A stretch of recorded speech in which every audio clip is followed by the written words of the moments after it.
Senhor, quantos de nós aqui percorreram festas de carnaval e muitos no uso extremo de drogas, sexo ilícito, bebidas exageradas, enfim, as mais densas trevas nós estávamos. Éramos destituídos de Tua glória, carentes da Tua graça, merecedores das mais trevas tenebrosas na eternidade. O inferno era o nosso destino.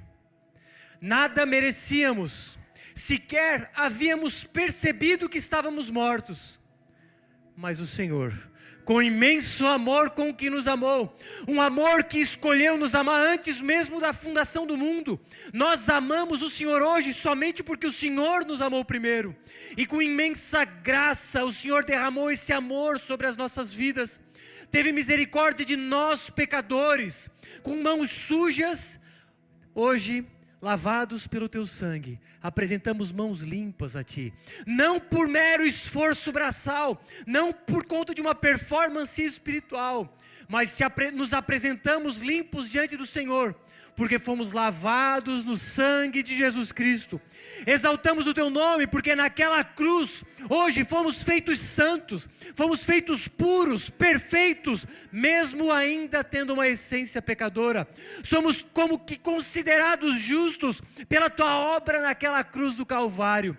E como não Te adoraríamos, como não exaltaríamos o Teu nome, como não Te bendiríamos tamanha obra que o Senhor fez em nosso favor, porque nada disso merecíamos, mas hoje o Senhor nos trouxe até aqui, para juntos, como uma só alma, como um só corpo, Te adorar, elevar as nossas vozes ao Senhor, e dizer que só Tu és bom, que Tu és o Deus perfeito, soberano e gracioso, que nos escolheu no passado, e nos chamou, e nos trouxe até aqui, para juntos exaltarmos o Teu nome.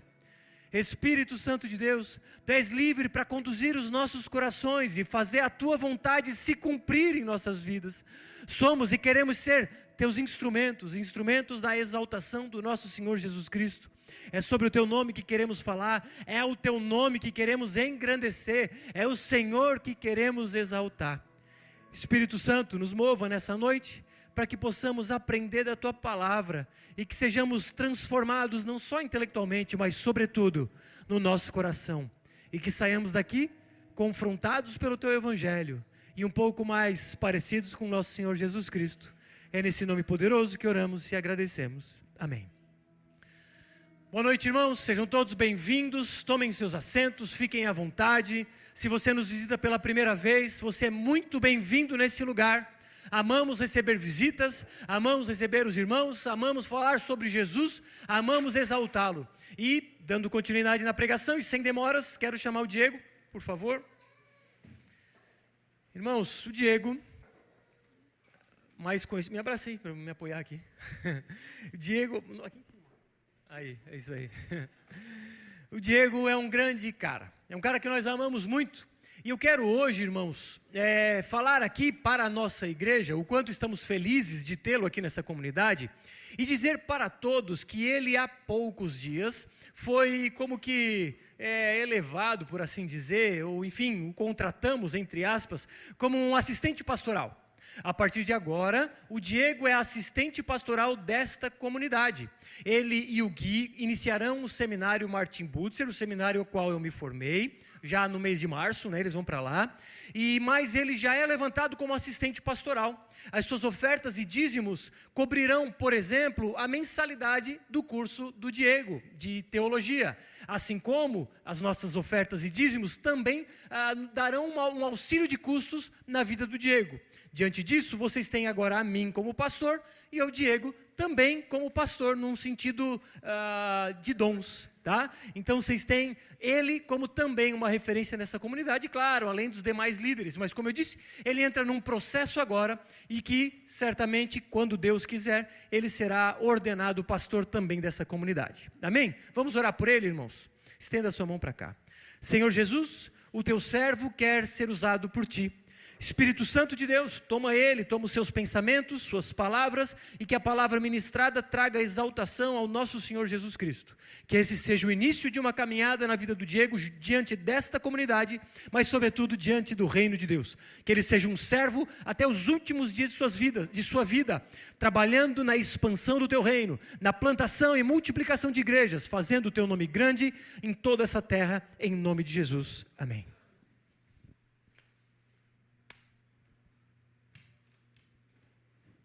Glória a Deus. Boa noite, igreja. Graça e a paz do Senhor Jesus. Amém?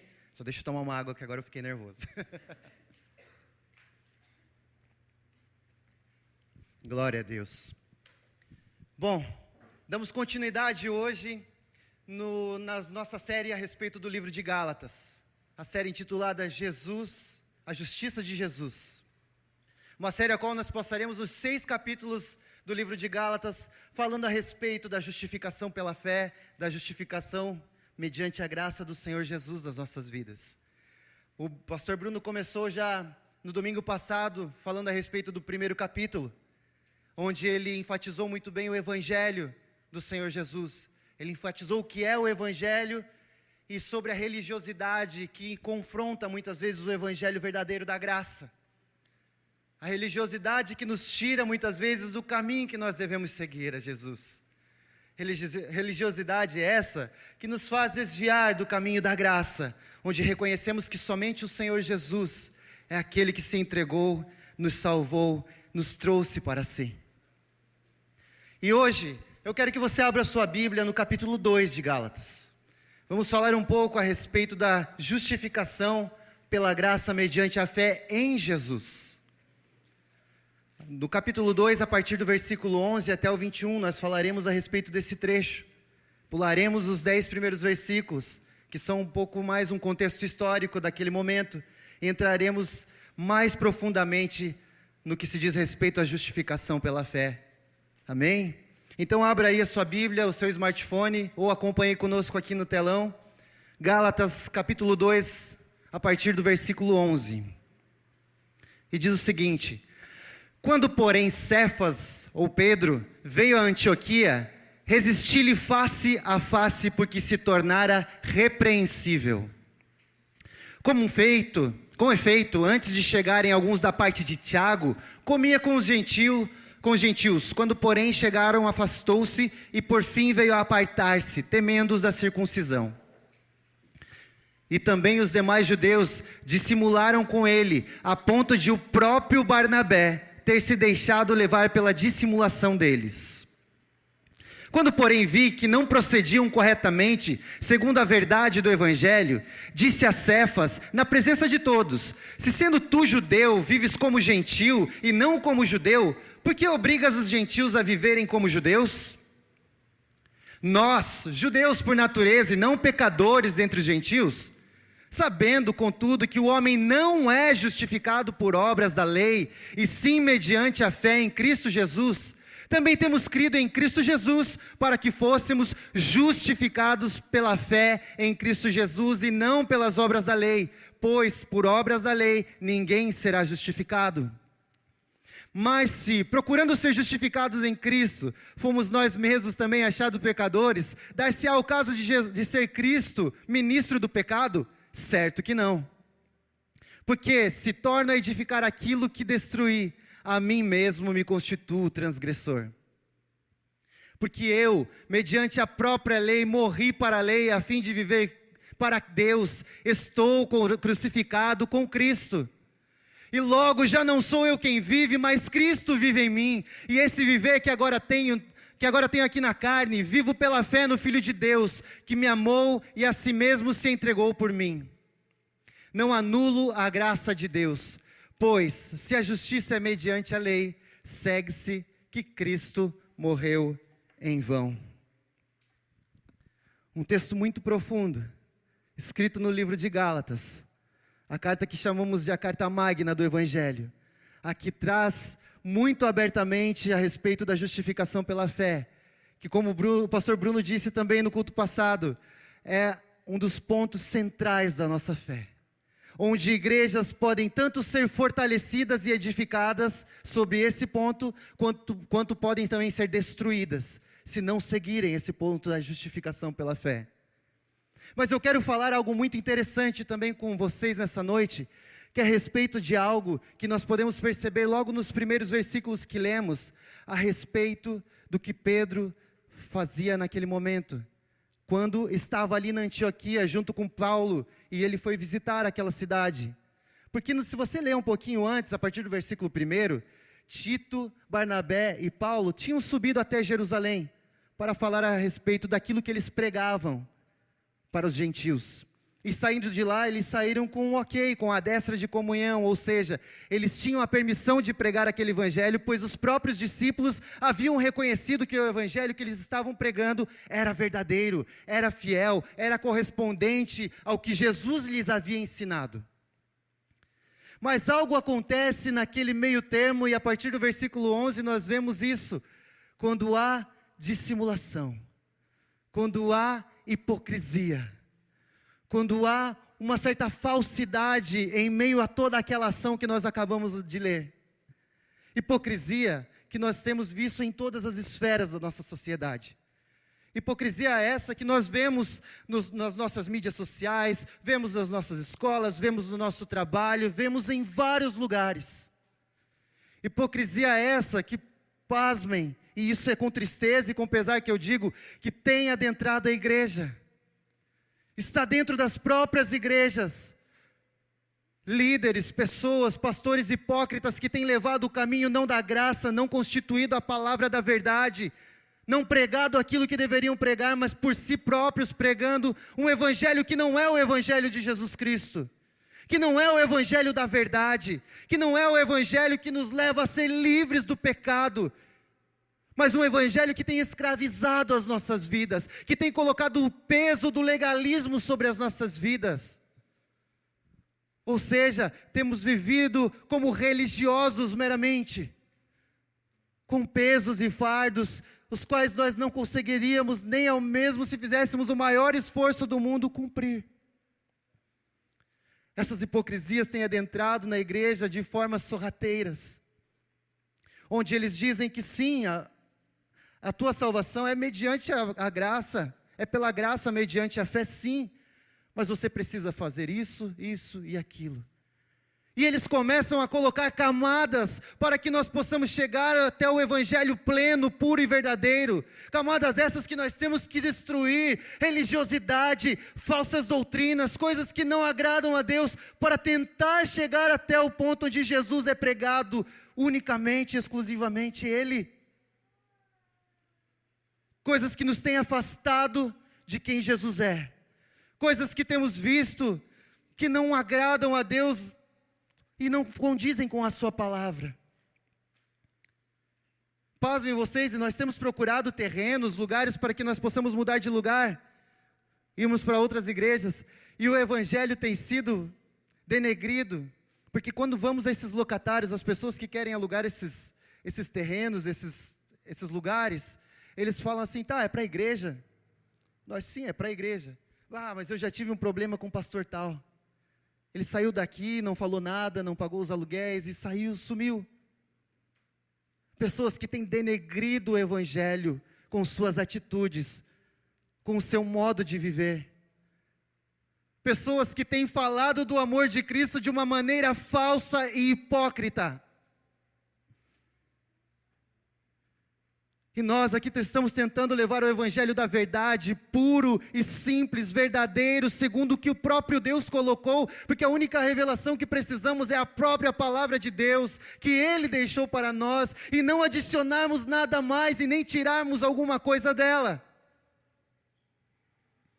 Mas ao nos depararmos com tais hipocrisias, não há como não nos entristecermos, não há como vivermos apenas de modo, é a parte daquilo que vivemos. Não, eles estão falando de Jesus e denegrindo a obra dele, que foi feita através da cruz, por causa de atitudes, por causa de dissimulações, tais coisas que têm afastado muita gente de conhecer o evangelho da graça. E continuando aqui, vamos falar a respeito do texto, onde no versículo 11, ele diz assim, Paulo falando aos Gálatas: quando porém Cefas, ou seja, Pedro, um dos apóstolos, veio a Antioquia, resisti-lhe face a face, porque havia se tornado repreensível. Porque de fato, no versículo 12, de fato, antes de chegarem alguns da parte de Tiago, ele comia com os gentios, mas quando porém chegaram, começou a afastar-se, e por fim, separou-se, temendo os da circuncisão. E também os demais judeus se fizeram hipócritas, juntamente com ele, a ponto de o próprio Barnabé ter se deixado levar pela hipocrisia deles. Temos aqui um relato de Paulo, falando a respeito de Pedro, Cefas. O mesmo Pedro, que acabara de dar a destra de comunhão e reconhecer aquele evangelho como verdadeiro e genuíno. O evangelho que estava sendo pregado por Barnabé e Paulo na igreja da Galácia. O mesmo Pedro, que tempos antes de ser constituída a igreja sobre a sua vida, tempos antes havia sido perdoado por Jesus, porque ele havia negado Jesus 3 vezes, antes que o galo cantasse. O mesmo Pedro que após essa situação, de ele ter negado a Cristo, foge do seu ministério, voltando a pescar novamente, voltando à sua profissão anterior, triste, desiludido, caído. O mesmo Pedro que, estando nesse momento de tristeza e angústia da sua vida, olha de longe e vê Jesus que o chama na beira da praia, e ao chegarem ali os dois conversam e o próprio Jesus o cura, dizendo: Pedro, tu me amas? Pedro, tu me amas? Então apacenta as minhas ovelhas.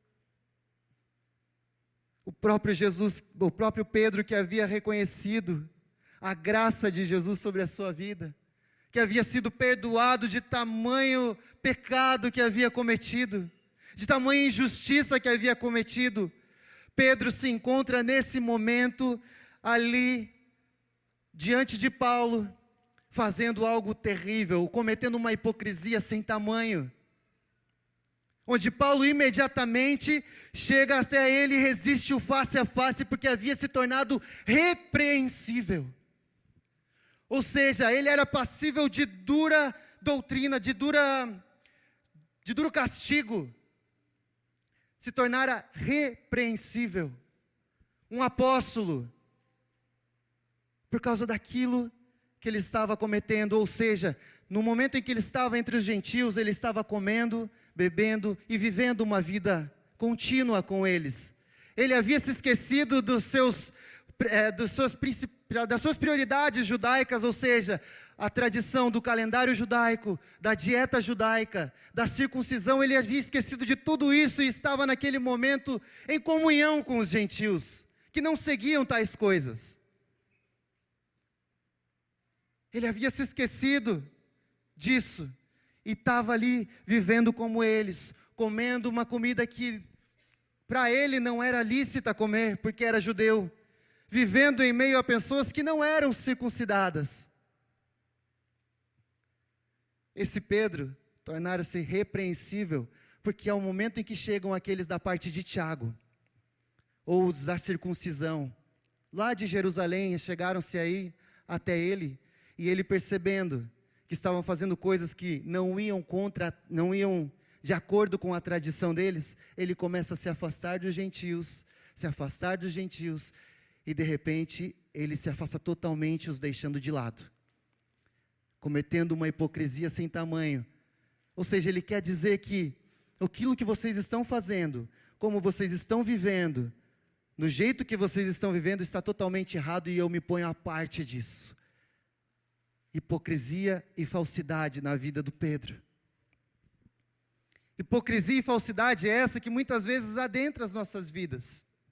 Que muitas vezes nós, conhecendo o Evangelho da Graça, o Evangelho puro e verdadeiro, acabamos tentando colocar coisas nesse Evangelho para acrescentar, para tentar fazer um Evangelho um pouco mais diluído, um pouco mais soft, um pouco mais light. Meus irmãos, O Evangelho é puro e simples e unicamente, exclusivamente somos justificados por Cristo e somente por Ele. Não adianta nada fazermos quaisquer coisas para tentar acrescentar algo na obra dEle. Não adianta tentarmos ser merecedores de nada, nós não conseguimos merecer nada. Não adianta sermos hipócritas a ponto de pensar que depende de nós, porque não depende. Depende do poder de Deus.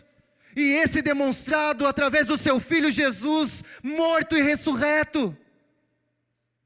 Não depende nada de nós, nem 1% sequer. Porque se dependesse 1%, a glória não seria toda de Deus. A glória não seria totalmente de Deus. E Ele não divide a sua glória com ninguém. Deus é santo, Deus é justo, Deus é reto. Deus também é amor. Mas antes de todas as coisas, Ele nos requer uma vida de santidade e retidão na presença dEle. Uma vida onde somos verdadeiros perante Cristo. Uma vida onde seguimos o verdadeiro Evangelho, sem nos desviar para a direita ou para a esquerda. Os demais judeus que estavam com Pedro naquele momento, começaram a se retirar juntamente com ele. Começaram a se afastar e seguir a hipocrisia de Pedro. E Paulo, espantado, fala, até Barnabé.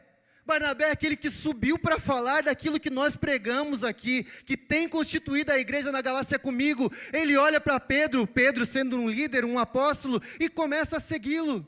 Começa a caminhar junto a Pedro e se afastando daqueles que estavam sob o cuidado de Barnabé e Paulo. Até Barnabé entra na hipocrisia. Para você ver que a hipocrisia não se dá apenas em uma pessoa, mas dependendo das pessoas, elas podem começar a colocar essa hipocrisia em todos, aos que estão ao seu redor. As pessoas se deixam levar por causa de líderes, por causa de pastores, por causa de pessoas que estão acima delas, entre aspas. A hipocrisia tem destruído igrejas. A hipocrisia tem destruído vidas. A hipocrisia tem tirado muita gente do caminho da salvação. Portanto, no momento em que Paulo repreende severamente a Pedro, ele não estava simplesmente repreendendo a Pedro porque estava sendo ferido o seu próprio ego, ou o seu próprio pensamento, ou a sua própria verdade. Não. Pedro, ao fazer isso, ele está indo contra a justificação pela fé somente em Cristo Jesus. Porque assim ele dizia, vocês têm que fazer tais coisas, vocês têm que seguir as tradições, vocês têm que seguir a religiosidade, vocês têm que fazer isso e aquilo para alcançar os céus. Ele começa a adicionar coisas e as pessoas simplesmente por uma pura hipocrisia, eles começam a segui-los, começam a fazer de conta, digamos assim, porque não é verdade, que aquilo é uma verdade. Eles estão seguindo verdades próprias, e é isso que o mundo tem pregado, que cada um tem uma verdade, cada um tem um modo de viver, e cada um está certo do seu modo. Isso é mentira do diabo. A verdade é uma, é única, é reta, e a verdade é Jesus, porque Ele é o caminho, a verdade e a vida, e não existe vida fora dEle.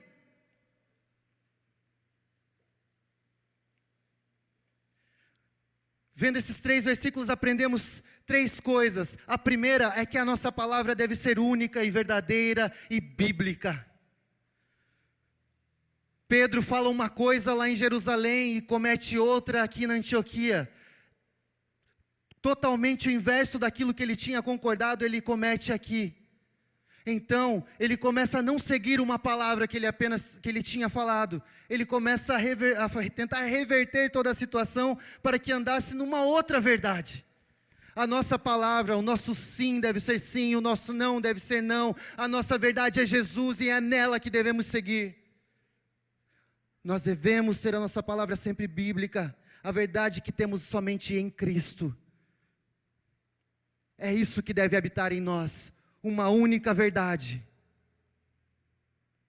O segundo ponto é que nós não agradamos a homens, mas agradamos e servimos apenas a Cristo. Pedro se afasta dos gentios naquele momento, temendo aqueles da parte de Tiago, da circuncisão.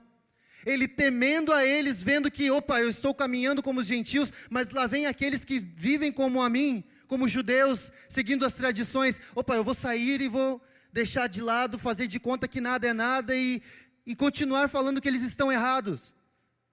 Não agrade a homens, não agrade a pessoas, não agrade aquilo que estão pensando de você, agrade única e exclusivamente a Cristo. Siga no seu caminho, na sua verdade, vivendo uma vida santa, reta e pura diante de Deus. Não façamos coisas para agradar as pessoas, não. Lógico que devemos seguir a paz com todos e a santificação sem a qual ninguém verá o Senhor, mas se a tua verdade for contra uma verdade da outra pessoa que não está biblicamente correta, viva a tua verdade em Cristo, não importa se agradará ou não. Mantenha-se no caminho do Senhor. Mantenha-se reto e fiel, agradando e servindo somente a Cristo. E o terceiro ponto que nós aprendemos aqui é que todos somos passíveis de repreensão. Todos nós pecamos e falhamos, e não importa a nossa posição, não importa quem somos, não existe um melhor que o outro. Não é porque eu estou aqui em cima desse palco falando a vocês que eu sou melhor que vocês, não é porque o pastor, não é porque o líder, não existe isso. Somos todos sacerdotes uns dos outros, o sacerdócio real é presente nas nossas vidas, nós somos nivelados pela cruz, única e exclusivamente pela cruz de Jesus. Todos somos passíveis de repreensão, e se nós estivermos aqui pregando uma palavra que não é a palavra reta, viva e eficaz do Senhor Jesus, que Deus nos apresenta na sua Bíblia, o que Ele deixou para nós como sua revelação, somos passíveis de repreensão sim. E eu não estou pregando uma nova doutrina para você, eu estou falando aquilo que a Bíblia diz, e simplesmente isso. Somos passíveis de repreensão sim, se andarmos no erro, se andarmos em hipocrisia. Todos somos nivelados pela cruz de Jesus.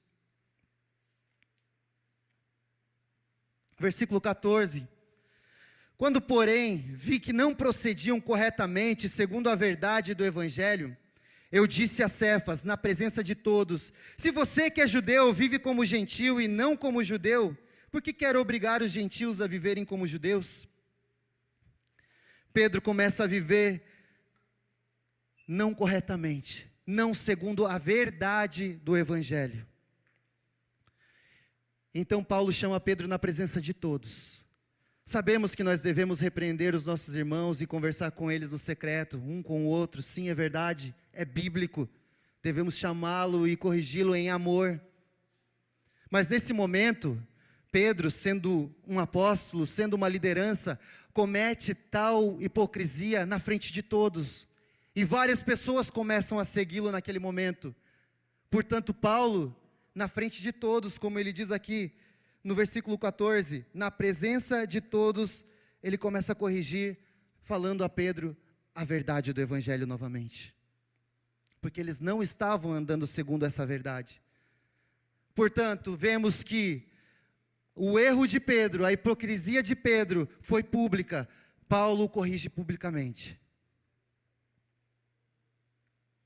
Paulo chama a sua atenção publicamente porque não estava em jogo apenas um irmão entrando em erro, cometendo uma falha ou fazendo algo contra mim, não. Estava um líder da igreja, um apóstolo da igreja, fazendo algo que estava indo totalmente contra uma das bases da fé cristã, que é a justificação pela fé, e nós veremos isso um pouco mais à frente. Foi pública a repreensão. E ele fala assim: se você é judeu, Pedro, e vive como gentil e não como judeu, por que quer obrigar os gentios a viverem como judeus? Até então, Pedro estava vivendo como os gentios, comendo com eles, esquecendo-se do seu calendário, esquecendo-se da circuncisão. E Paulo pergunta: Pedro, Você está aí vivendo com eles, dia após dia, caminhando com eles, vivendo a vida deles, em comunhão com esses irmãos, e agora, porque vieram os outros, você quer você quer que eles vivam uma vida de peso, novamente, uma vida de aprisionamento, uma vida não na verdade daquilo que Cristo mesmo nos ensinou. É isso, Pedro? Você quer colocar um peso, uma religiosidade sobre a vida desses irmãos? É isso que Paulo fala naquele momento. E Pedro está ali observando e escutando atentamente, os demais olhando também aquela repreensão. Pois está acontecendo a mesma coisa nos nossos dias. E vem acontecendo desde os tempos de Paulo, por que não dizer no tempo de Martinho Lutero, que teve que afixar as 95 teses na porta da igreja, em confronto com a igreja católica, que estava naquele momento vendendo indulgências, vendendo a salvação, fazendo coisas terríveis.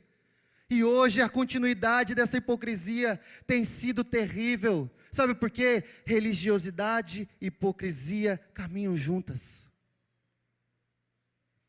Religiosidade e hipocrisia têm caminhado juntas e adentrado as nossas igrejas, adentrado e tentado transformar o evangelho em um outro evangelho.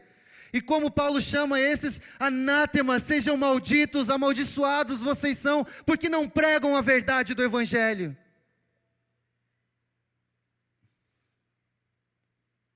O evangelho é puro e verdadeiro, simples. E aqui ele começa a dar uma introdução na justificação pela graça mediante a fé, sem qualquer imposição ou acréscimos de nada. Ele começa a repreender e a chamar a atenção de Pedro. Pedro, não é assim. E ele vai continuar falando isso no versículo 15. Nós, judeus, por natureza e não pecadores dentre os gentios. 16. Sabendo, contudo, que o homem não é justificado por obras da lei, e sim mediante a fé em Jesus Cristo, também temos crido em Cristo Jesus, para que fôssemos justificados pela fé em Cristo e não por obras da lei, pois por obras da lei ninguém será justificado. Paulo continua chamando a atenção de Pedro, e ele é irônico no versículo 15, ele fala, ô Pedro, nós judeus, por natureza, nós que seguimos todas essas leis, essas regras, nós não somos pecadores como esses gentios. Paulo começa a usar da mesma moeda que Pedro. Não somos pecadores, mas isso ele sendo irônico, chamando a atenção de Pedro, para aquilo que ele havia acabado de cometer, tal hipocrisia. Sabendo, contudo, que o homem não é justificado por obras da lei. E nós vamos ouvir isso do começo ao fim da carta de Gálatas. Nós não precisamos fazer obras para sermos salvos. Não precisamos correr atrás da salvação, que é única e exclusivamente feita através de Jesus Cristo. É pela graça mediante a fé em Cristo Jesus. E não há nada que você faça que alcance tamanha salvação e tamanha graça sobre a tua vida. Não há nada que façamos que nós consigamos alcançar os céus. É impossível. Não conseguimos cumprir toda a lei. Não conseguimos cumprir as leis morais, cumprir as leis sacrificiais. Nós não conseguimos. Porque o que a Bíblia diz? Que se tropeçarmos em apenas um ponto delas, nós já somos considerados escravos. Nós somos considerados falhos e puníveis. Não há um justo sequer, não há quem sirva a Deus, não há quem agrade a Deus, não há um justo sequer, não há ninguém que consiga se justificar a si mesmo, a não ser pela morte de Jesus na cruz, a não ser pela graça e bondade e misericórdia de Deus derramada sobre as nossas vidas, e pela fé que o próprio Deus cria em nós. A fé que Ele coloca em nós para que da morte nós venhamos a ter vida. Das trevas venhamos ser colocados na luz do Senhor Jesus. Você e eu não podemos fazer nada para conquistar a salvação. Você e eu não conseguimos andar corretamente perante a lei. Mas a lei nos mostra que nós precisamos de um Salvador. A lei nos aponta que precisamos de alguém que nos resgate, que nos tire das profundezas do inferno, que nos resgate para si e nos coloque em um lugar alto, juntamente consigo, e esse alguém é Jesus. É somente por Ele. Nós somos considerados justos, através da morte de Jesus na cruz. E é isso que Paulo está falando ali, quando ele fala, nós também temos crido em Cristo, Pedro, para que fôssemos justificados pela fé em Cristo Jesus e não por obras da lei. Lembra, Pedro, quando Jesus morreu, nos tornou justos. Ele nos fez justos, nos fez justificados. Ele pegou para si o nosso pecado e colocou sobre nós a sua justiça. Martinho Lutero vai chamar de dupla imputação isso, ou seja, nosso pecado recai sobre Jesus e a sua justiça recai sobre nós, e naquele momento somos considerados justos, santos perante Deus, e Deus não nos olha mais com o olhar de pecadores para colocar sobre nós a sua ira que nos levará à morte, não, mas Ele derrama sobre nós graça, misericórdia e amor, para que vivamos uma vida na sua paz, na sua plenitude. Somos justificados por isso. Não há obra alguma que, somada à fé em Cristo Jesus, consiga nos fazer ter salvação. É somente a graça, meus irmãos. É somente a graça mediante a fé no Senhor. No versículo 17 ele continua: mas se nós, procurando ser justificados em Cristo, fomos também achados pecadores, será que isso significa que Cristo é ministro do pecado? De modo nenhum, porque se volta a edificar aquilo que destruí, a mim mesmo constituo transgressor. Paulo tenta nos fazer entender nesse momento, tenta fazer a Pedro entender naquele momento, que se nós procurássemos ser justificados por nós mesmos, pelas nossas obras, pelas nossas ações, pelo nosso cumprimento da lei, pelas nossas regras, pelas nossas religiosidades, pelas nossas filosofias de vida, não adiantaria de nada. Porque se nós tivéssemos feito isso, se nós tentássemos fazer isso, nós seríamos encontrados não justos, mas injustos. Porque teríamos tropeçado por algum lugar no meio do caminho. Teríamos já caído, talvez até no começo da caminhada, até no começo daquilo que nós tentamos fazer.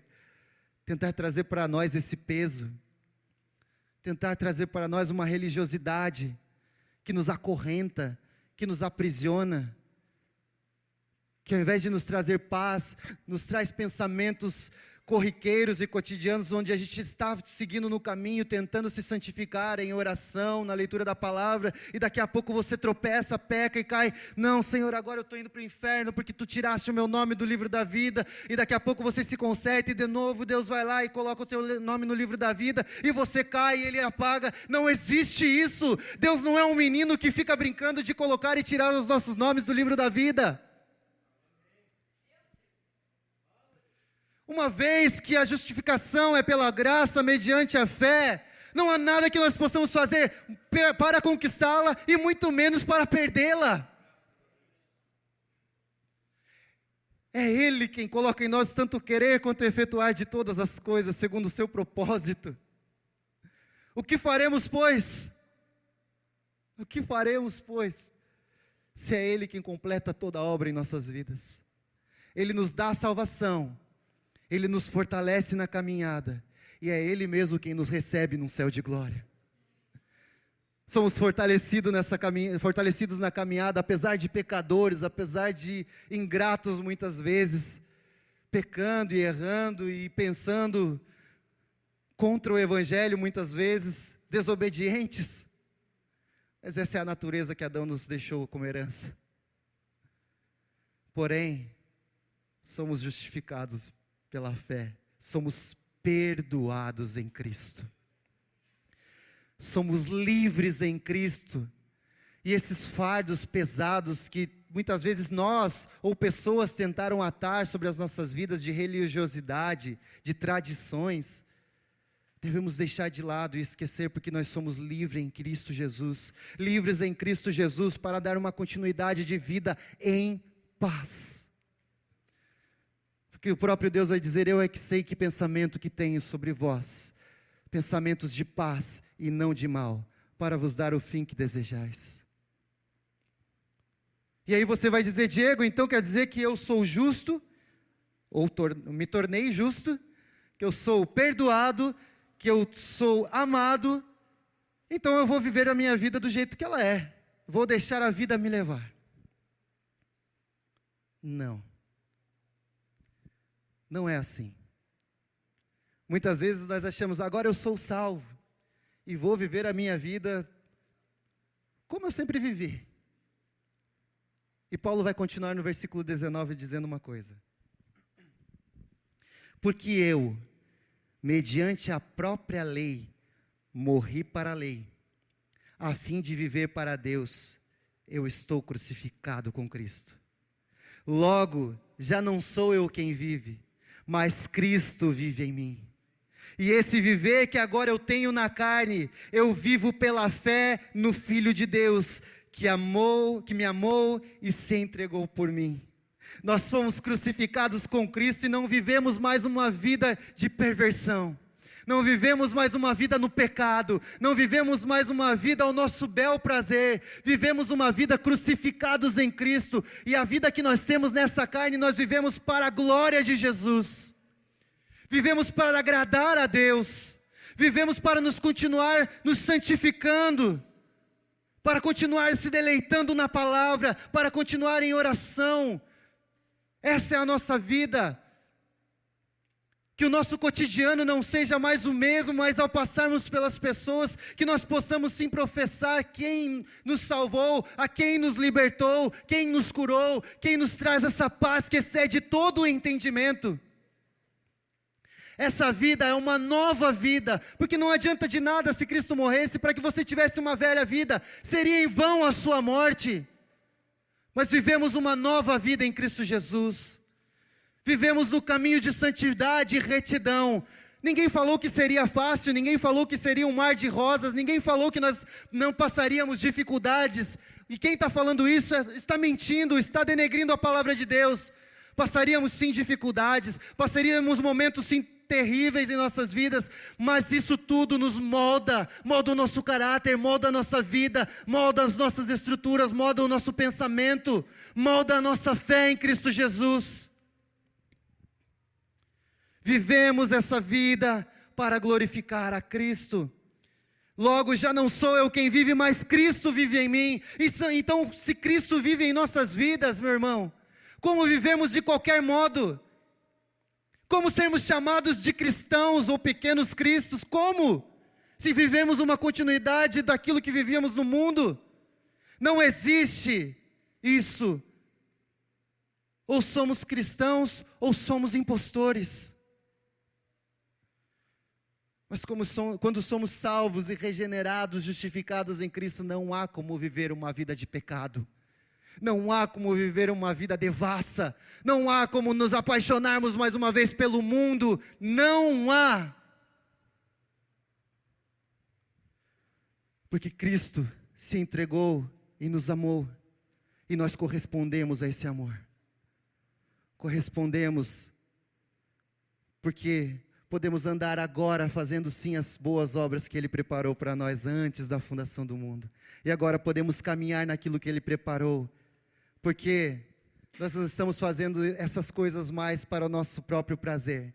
Não estamos fazendo essas coisas mais para o nosso ego ser inflado. Para que nós venhamos a ter visibilidade perante as pessoas. Não. Quando fazemos isso, queremos sair e diminuir, saímos de cena para que Cristo apareça. Nós vivemos por fé e não por vista daquilo que achamos que é bom. E isso é viver uma vida de santidade, abandonando os nossos maus hábitos, abandonando os maus caminhos, porque o justo viverá pela fé em Cristo Jesus. No versículo 21, ele diz assim: eu não anulo a graça de Deus, pois se a justiça é mediante a lei, segue-se que Cristo morreu em vão. Não há como anular a graça de Deus sobre as nossas vidas. Como eu disse anteriormente, não há nada que façamos que nós possamos conquistar os céus ou perder a graça de Deus. Não existe isso, você sair ou você entrar no mundo de salvação, não existe isso. Porque se a justiça é mediante a lei, a seguirmos boas obras, a fazermos boas obras para sermos aceitos, ou se temos que adentrar no céu fazendo alguma coisa, sendo religiosos, seguindo cartilhas e regras, segue-se que Cristo ele morreu em vão. Mas nós cremos que Jesus não morreu em vão. Ele morreu para nos dar vida e a vida em abundância. Ele morreu para que nós fôssemos salvos, para que nós estivéssemos aqui nesse momento hoje, glorificando e exaltando a Ele em comunhão, com graça e verdade. Não fazemos as boas obras para sermos justificados e salvos, não. Mas nós somos salvos, porque somos salvos e justificados, é que nós andaremos nessas boas obras. E tudo isso para a glória de Deus Pai, que está nos céus. Gostaria de chamar o louvor aqui à frente. E nesse momento eu quero concluir com você, fazendo algumas perguntas, e queria que você meditasse a respeito dela.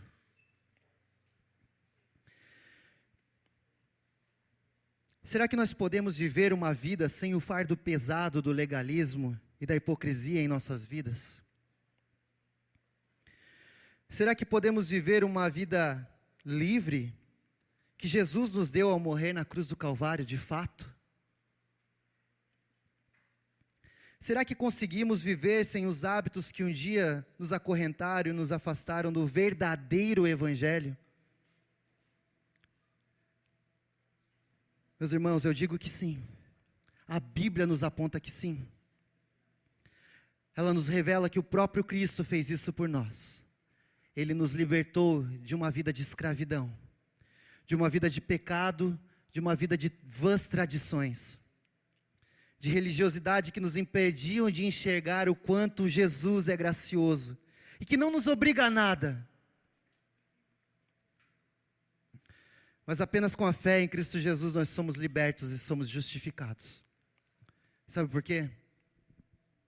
Porque não merecíamos nada. Não merecíamos nada. O que nós merecíamos era a ira de Deus sobre as nossas vidas, era o inferno, era a morte eterna. Éramos pecadores condenados. Nós merecíamos isso. Mas a sua graça nos salvou. A sua graça nos atraiu para si e nos deu vida. E eu te digo que nós possamos estar cada dia que passa, mais presos a essa liberdade que temos em Jesus Cristo. Que você possa viver isso com verdade na tua vida. Que você venha entender isso no teu coração. Que não fique apenas na sua mente, no seu intelecto, mas que você tenha essa palavra de verdade no teu coração. Que nós vivemos uma vida sim de santidade e retidão para Cristo. Que nós vivemos sim uma vida perante o Deus que está nos céus. E vivemos essa vida para glorificar a Ele. Entendendo que fomos justificados. Entendendo que fomos salvos por graça. Mediante a fé que o próprio Deus colocou em nós. Baixe sua cabeça nesse momento.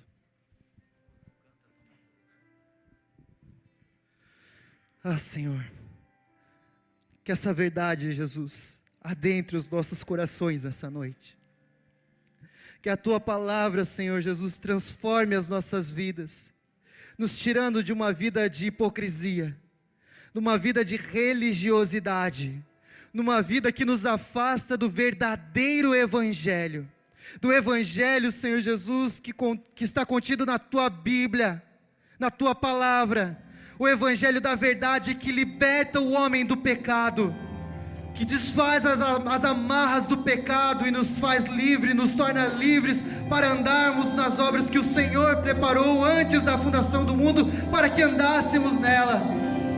Que não venhamos viver uma vida de tradições e religiosidade que nos impedem de enxergar a Ti mais profundamente.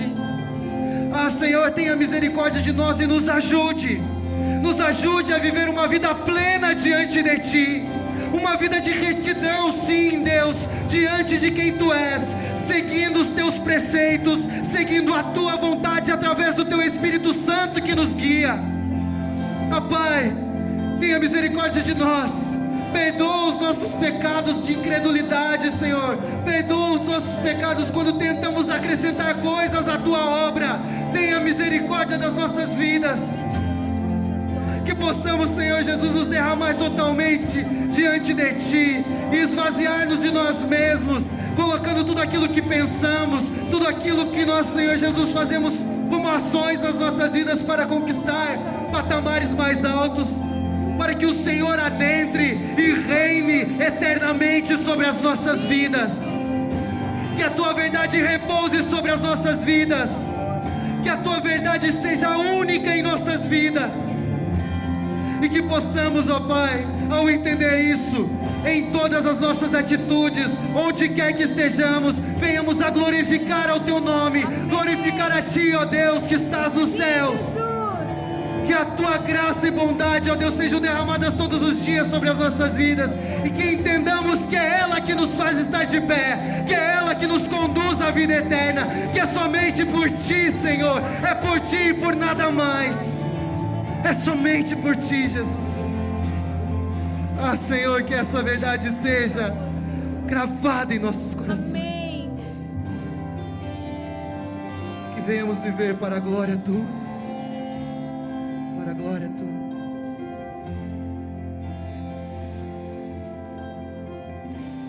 Venho hoje derramar meu sorrir e o meu pesar.